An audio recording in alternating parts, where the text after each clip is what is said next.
ఏదైనా ఒక ఫుడ్డు కానీ, కూర గానీ ఏదన్నా చూసినప్పుడు అది ఎలా ఉంటదో, ఏంటో అని అనుకుంటాం చాలా సార్లు.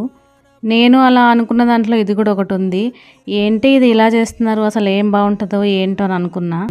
ఇది వచ్చేసి నేను ఫస్ట్ టైం నెల్లూరులో తిన్నా. అక్కడే చూసినా, అక్కడే తిన్నా. ఏంటిది ఇలా ఉంది, అసలు తింటారా అసలు దీన్ని ఏంది అని అనుకున్నా. బలవంతంగా తిన్నా. తిన్నాక మాత్రం అస్సలు వదిలిపెట్టలేదు. చాలా అంటే చాలా బాగుంది టేస్ట్.